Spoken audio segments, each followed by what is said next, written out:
Hey guys, Jimmy here and welcome back to another Club 100 vlog video thing. I'm not really sure what we're calling this yet, but well, here's another one of them. So as you can probably guess by this rather terrible filming method, we have no cameraman Steve this time around, so this video is going to be a lot more raw than the last video, but hopefully that'll give a different type of feel.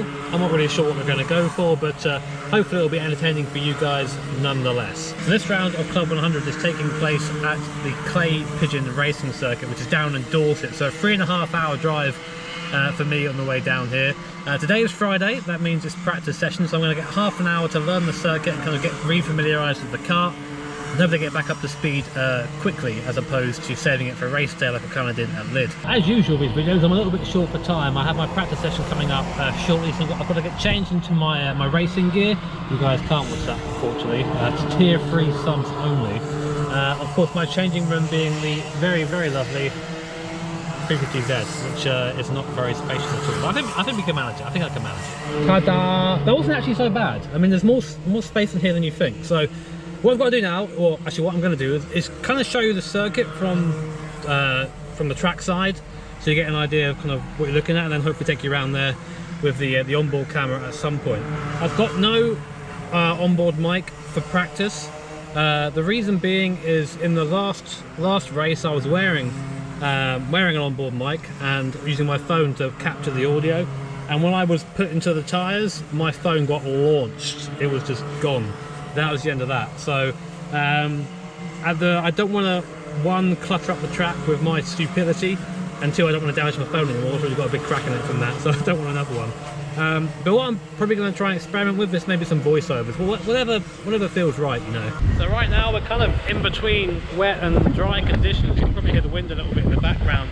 You're getting kind of spits of rain, and then it kind of clears up a little bit, but there's a very menacing cloud this time there. Yeah, that's a spooky looking cloud.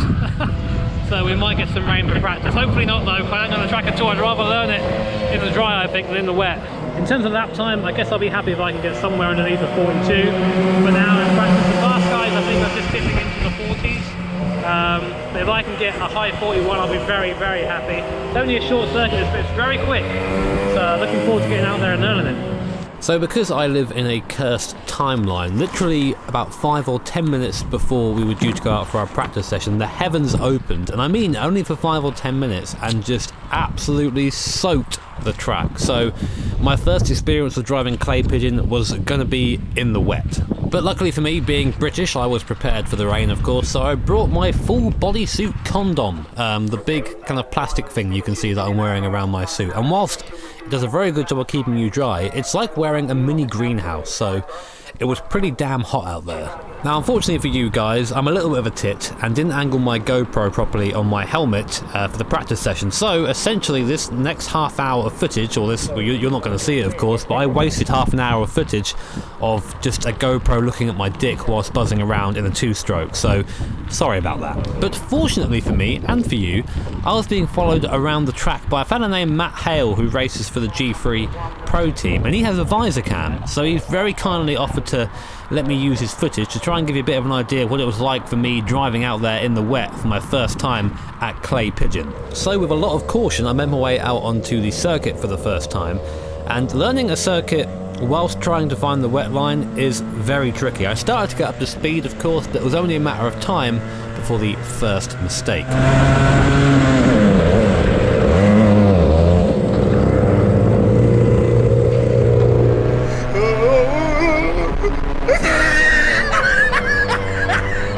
Whilst I did spin a couple more times in that session, I found this wet weather session to be really quite helpful.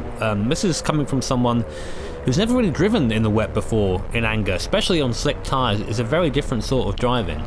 And having Matt behind me was very valuable, because when I did make a mistake, he'd come by, show me the wheel action I should be using, and then I'd go out there and put that into use. And whilst I definitely wasn't as fast as Matt, I actually ended up being 5th fastest in the session out of 13 cars, which is something that I was very happy with.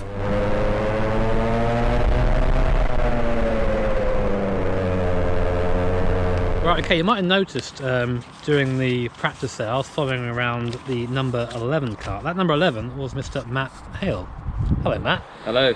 Now, Matt, you were very kind and offered to kind of show me around a little bit.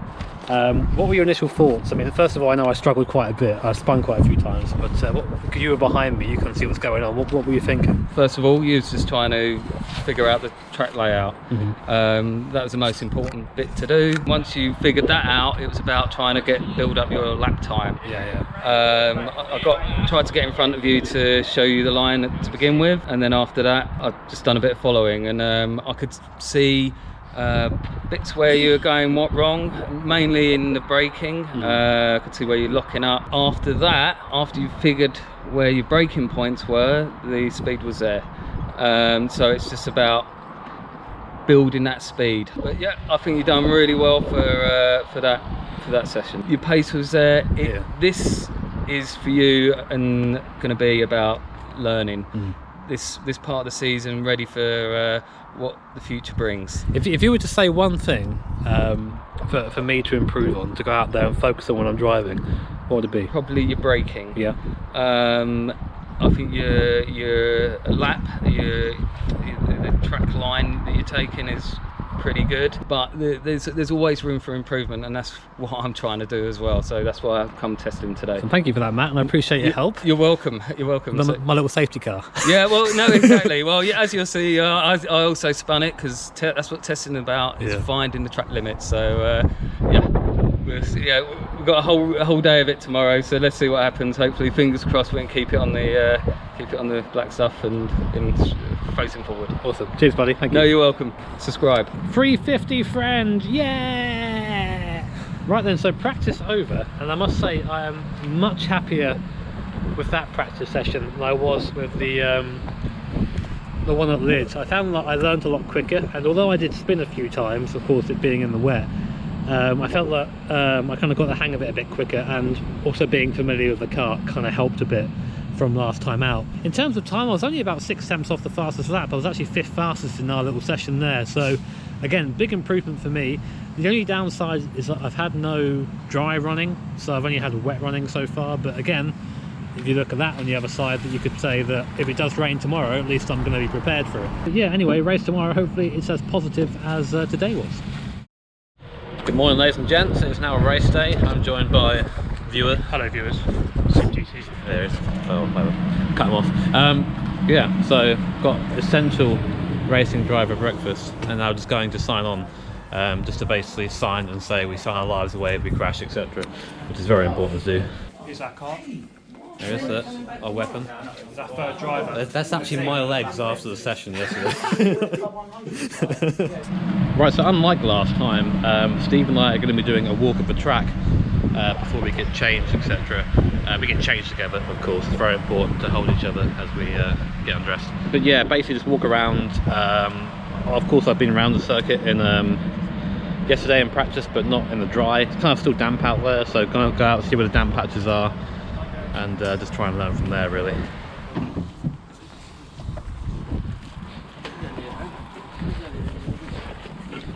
Well, here we are, coming on to the track here at Clay Pigeon. So it's weird walking a track, because you're just used to going around it quickly and you're suddenly walking around it. It's a very odd sensation. But Steve, you've raced here like a billion times, I assume. If you were to like give one tip for this circuit, what would it be? Don't crash. There you go. Fucking hell, why do I even have you as a teammate, man? Like, what's the point?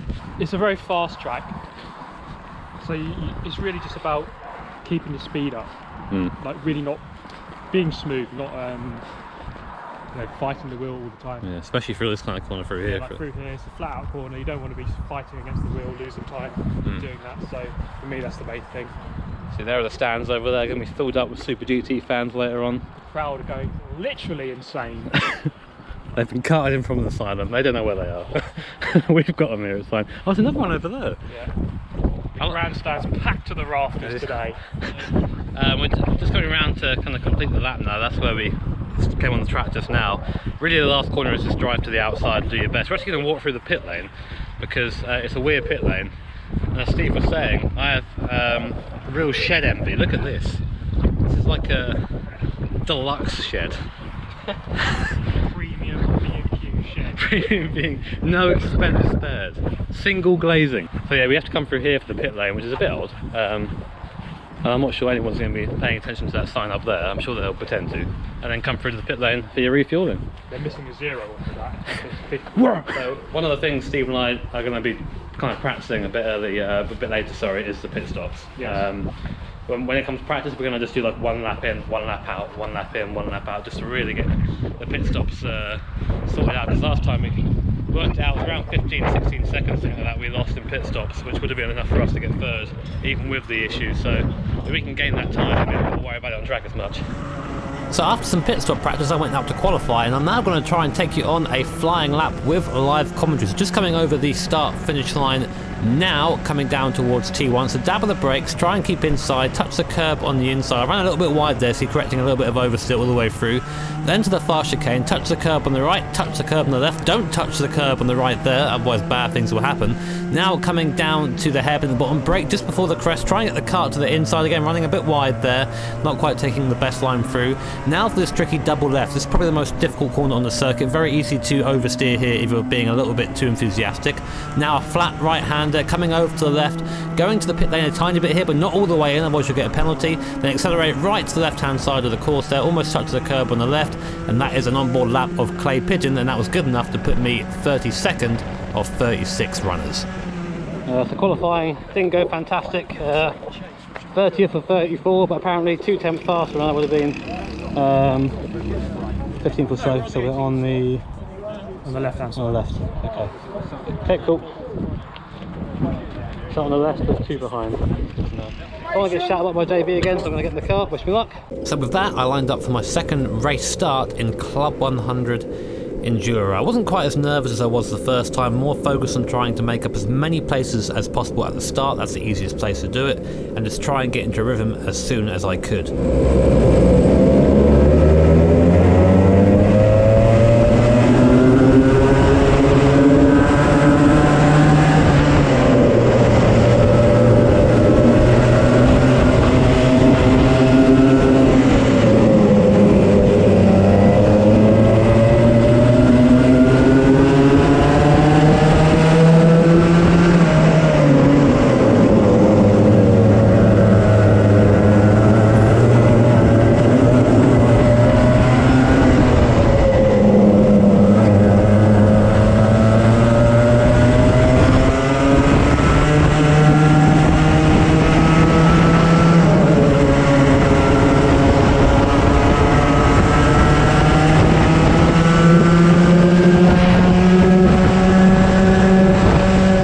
Getting what I thought was a pretty decent start for me, I really felt like I had a good chance to make up some more places, but maybe I got a little bit too overconfident, and then this happened.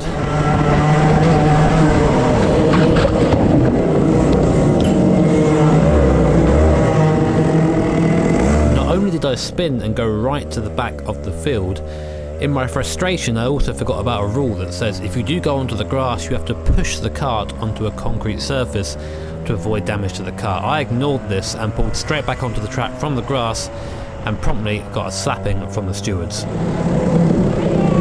Hello. Jimmy, so you restarted the kart from a stationary position on the grass. Okay. It's not permitted.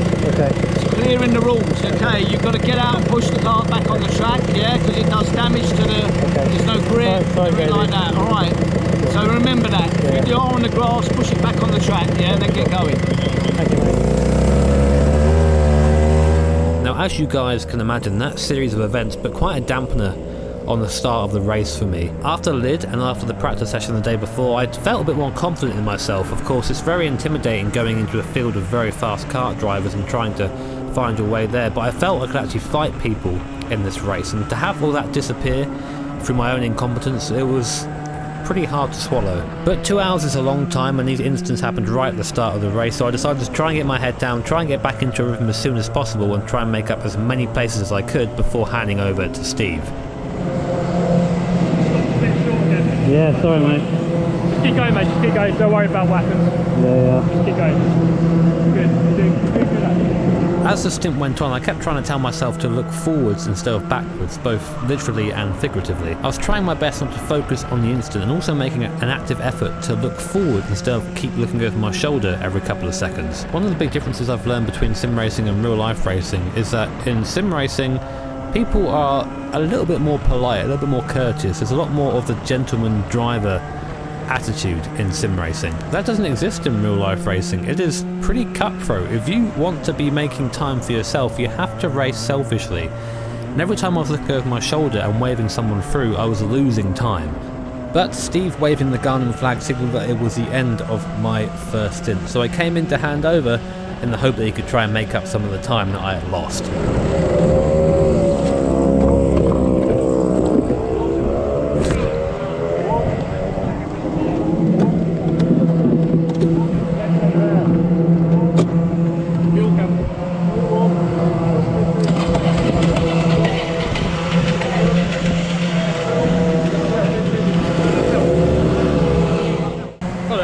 Difficult turning the camera on after that and speaking to you guys. I feel, I don't know if embarrassed is the word, I guess it is.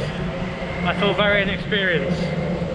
It's quite intimidating, frankly, but you know, it was a good start and that was about it. After that I just made loads of mistakes, and of course it's a big one, then got black flags for not pushing the cart back onto the track on the grass, which is something that I just didn't go through my head at the time. But hey, there's no point dwelling on it. I can sit here and be emo, or we can just continue and see what we can do. We're currently second to last, we aren't last, not last. But Steve's out now for his 40-minute stint. Hopefully he can gain back some time for us. Okay. So right now we are 7th in class out of 10. So not running at the bottom anymore, which is nice, even with that duck pit stop.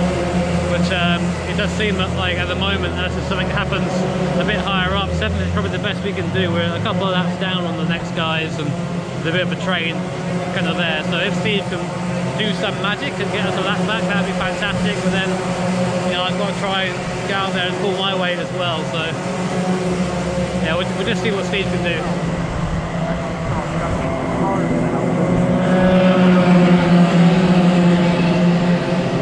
Quick update, we're still running 7th in class, but we're now, I think, just a lap behind the 43, which is the next car up for us, really. So just trying to keep an eye out for that at the moment and seeing whereabouts they are in comparison to us. I think they still have a lap on us, but let's see where they are. There's Steve there, and there's the 43 behind. Now, Steve was actually behind them last lap, so I think that's already, he's already gapped them by about 1-2 seconds. Still a lap behind though. Still some pushing to do. Right, coming up to my second stint now. That'll be 20 minutes in the cart. Let's see where we are just before we get in. Currently still running down in 7th in class. I think Steve has made some headway on the guy in front, the 43 I think it was, but not enough for me to do anything with. I'm going to go out there and just try and concentrate on doing consistent laps, try and get in the mid-41s, which is where I was towards the end of the stint. Yeah, and just try not to get into any more trouble, really. That's my goal now.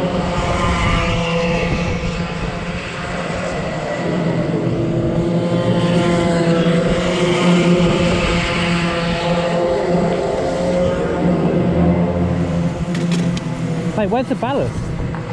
Over there. Where?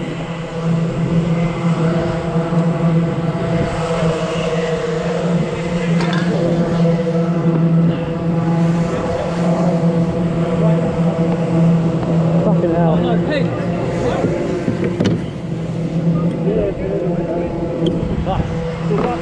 Yeah.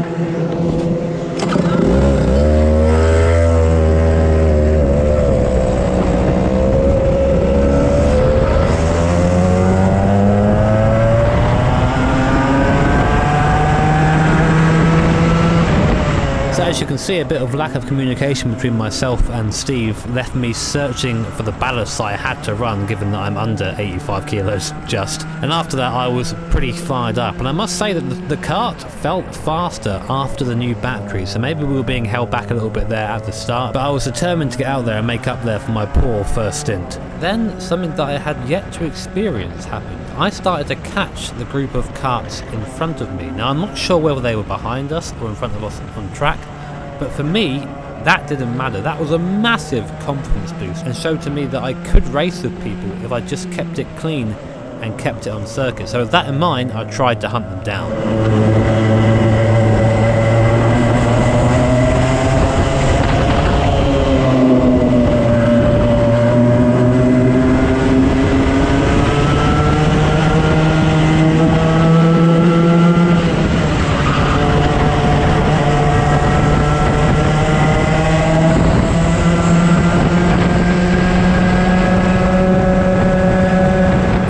guy in front didn't fight the move so much, it felt good to finally be overtaking someone, and I started to get back some of that confidence I had lost at the start of the race. But when the confidence came back, so did the mistakes.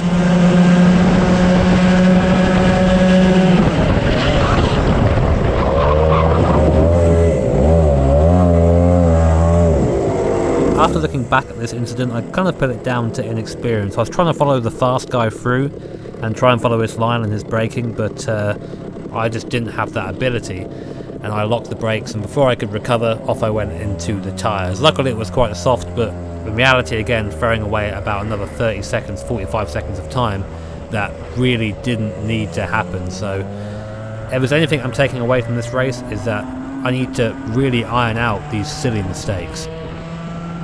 It's a bit of a shame really, because I feel that outside of the obvious incident that I actually had a pretty good second stint. I was starting to get into a more consistent groove. Lap times were within a tenth of each other as I was just trying to, really get that line down and sorted. But as is always the way, when you finally start getting comfortable, it was time for me to get out and hand over to Steve for the final stint. And I've decided to keep the in-lap in the video because I think it just shows the progression that I made throughout the race. I was much smoother than I was at the start.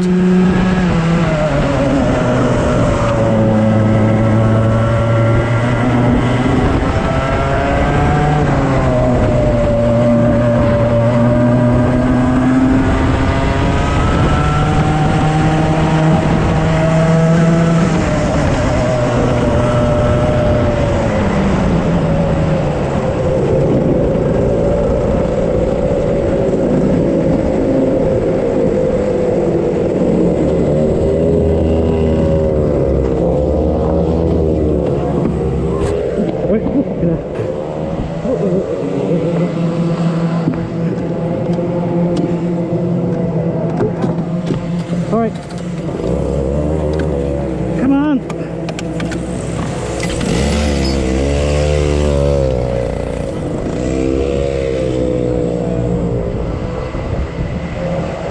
Fucking hell. Not the best day. No. Oh well, live and learn, don't you? Go the next round. Exactly. So, right, as you can see, a bit sweaty. Started to spit a little bit of rain towards the end of the stint. I don't think it really affected anything though, but you noticed it on the visor. I don't know, I mean, Steve's out there now. He'll drive flawlessly as he always does. We're probably going to end up 7th in class at this rate because of my spin, which is really frustrating because I felt like I was really getting into it. I was finding some speed, and then I just fucking make a silly mistake, and then all that time that you've gained is gone times 4 or 5, so I think for me it's still very much quite an uphill learning process, which is quite hard for me to say, because every sim race fancies himself maybe, oh yeah, maybe I could be a race driver. It's a lot harder than it looks, but I'm getting there very slowly, I think. So I think next time it's just try and, we've got the pit stop kind of now where it should be now, which is good. Just need to work on that a tiny bit more. Now it's just working on my own little mistakes and learning how to deal with situations like what caused me to spin. The guy kind of overtook me and I just didn't really know what to do, and I panicked and braked too hard and spun and went into the tyres, and of course because I was on an uneven surface, I decided to get out and push it. So, oh well, that's how it is. But if anything, it was a good learning experience. Race isn't over yet though. Looks like we're going to end up 7th in class, so not the best result for us really, but could have been a lot worse. Where is he? There he is. Good job, Steve. Good job. Well, that was a 2-hour race finish at least, but again, definitely not the result that we wanted from that, but all you can do is learn. All you can do is learn. Good job, mate. Good job. Sorry, I couldn't give you a better position in the end. Well, it was good fun out there. Yeah. That's the most important thing. Yeah, it was fun. And I think, ultimately learned something, which is kind of where I am right now, but at least you got to chase some people. It was good fun, let me tell you that. Like hunting people down at the end there. I saw you, I just like murdering people. Yeah. No, it was good fun. But it's just one of those difficult rounds really. Sometimes you learn, well, I think you learn more from the bad rounds. So. Yeah, I think so. What was that battery, the bugger as well, wasn't it? Yeah, that lost us a load of time. It's 7th in class in the end out of 10, so... Not last. Yeah. Not exactly, not laughed. Yes. Here's me actually after the spin there, broken legs. See how big this guy's hands are. He's a big fella. You know what I say about big hands? Not a good sign, is Massively broken legs. Anyway, debrief. Steve, come closer, my friend. Difficult one. I know you're probably in the shot. We'll guess you are. Hopefully, half my head. Yeah, it's a bit of a tricky one. That I think that kind of what I have to try and take away from it is that I kind of I was okay towards the end. I had a decent enough pace. You know, still not near the top guys, but we don't expect that at the moment. Just trying to be kind of quick in our class. P7, not really what we wanted, and I think a couple of pit stops were still a little bit. Just communicating is quite difficult, isn't it? It's very difficult. Especially We need team radio ideally, so that's something to work on. I think the main thing is just the consistency for the most part is good, and the speed is not too bad. It's just like having an incident, you lose so much time just from one spin, and then you get a black flag. So we need to have a race where there's 0 incidents, like nothing, no spins, no black flags, nothing like that. So I think that with today's strength of the interclass, I don't think we would have got a podium anyway. It was really. hard, yeah. Probably maybe like 4th or 5th would have been that. But what we need to be doing is go into the race, go right, here's where we should be, and then finishing there, as opposed to here's where we should be, and then we finish here because Jimmy fucked up most of the times. But yeah, it's just one of those things you've got to try and learn by. I think initially I was quite frustrated when I got out of the car. Yeah. I was really annoyed I can see that. with myself, but then I think just breathe a bit, get back in. There's no point getting mad, Plus, really what I was doing, I was just giving you a bit of fun. I thought, what, Steve wants to chase some guys, so I'll let him go do that. Yeah. I'm just a nice guy. I think, it's easy to get caught up in everything, but you have to sort of get over it very quickly and just get on with it. Remember, you're here for fun, really, so. Yeah, fun. And to try and make something of this series. But speaking of that, bam, look at that transition there. See that? Cut Steve brutally from the out. See you later. Speaking of that, hope you guys enjoyed the video anyway. It didn't all go well, but that's racing, isn't it? And kind of cool to be saying that still. But yeah, if you enjoyed the video, do all the good stuff, like, comment, subscribe. And next round, Steve and I aren't probably not going to be teammates. I think he's made arrangements to race other people because he's bored of me at this point. No, I understand, Steve. That's fine. So I'll probably be doing some sprint racing instead if things go well. But we'll see what happens. Anyway, take care. Have an awesome day. See you next time. Bye, Steve. Goodbye, viewers.